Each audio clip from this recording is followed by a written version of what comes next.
Hi everyone, it's Kathy. Thank you so much for joining me. Today I'll be creating a card using the new Speckled Star Stencil as well as the Bunny Balloons 2 stamp set.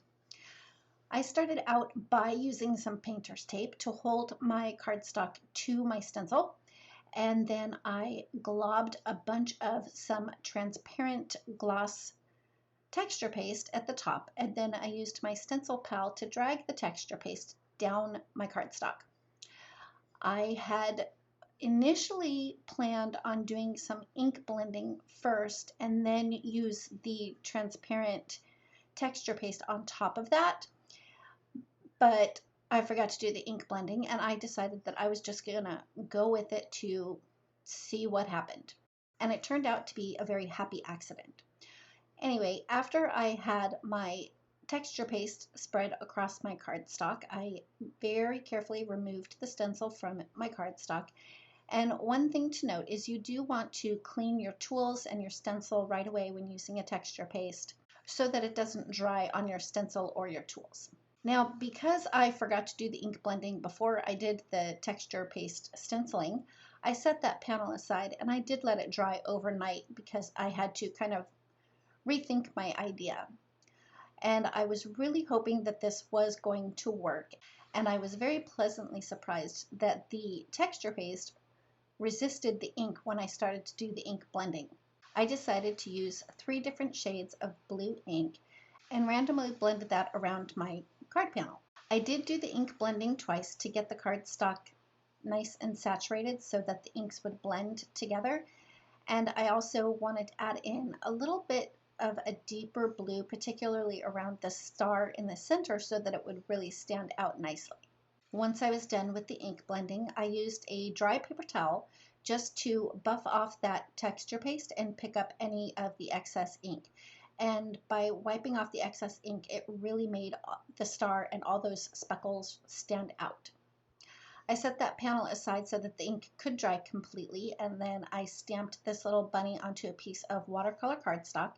And I did very simple coloring with some Zig clean color brush markers. I'll make sure to have all of the colors that I used listed down below, as well as all of the products that I used.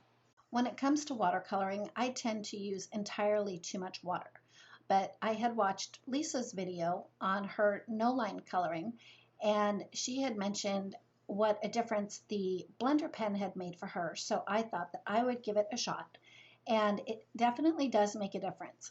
The blender pen definitely spreads the color out a lot easier, especially because I tend to use too much water. I'll make sure to link to Lisa's video at the end of this video so you can see her take on the Zig clean color brush pens as well.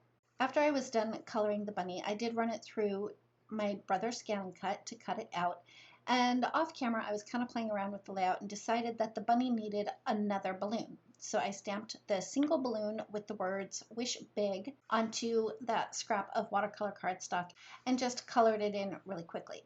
And for this balloon, I just used my scissors to fussy cut it out.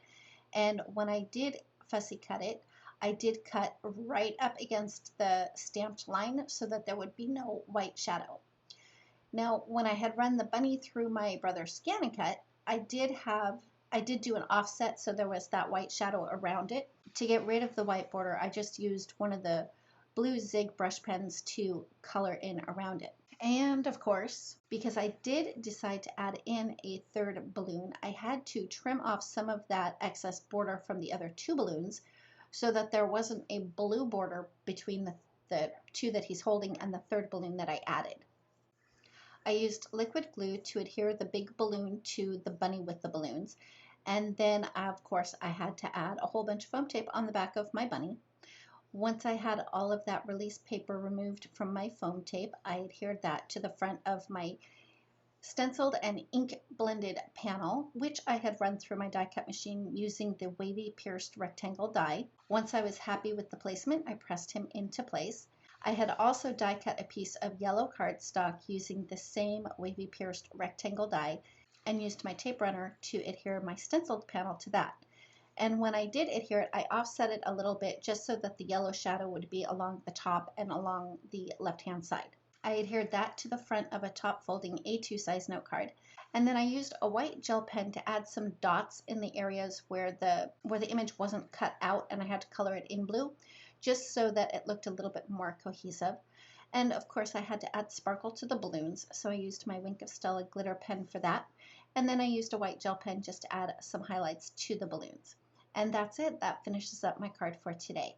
Thank you so much for joining me. If you like this video, please give it a thumbs up. If you've not yet subscribed, we'd love it if you would. And don't forget to ring the bell so you're notified every time a new video is posted. Thanks again, and we'll see you next time.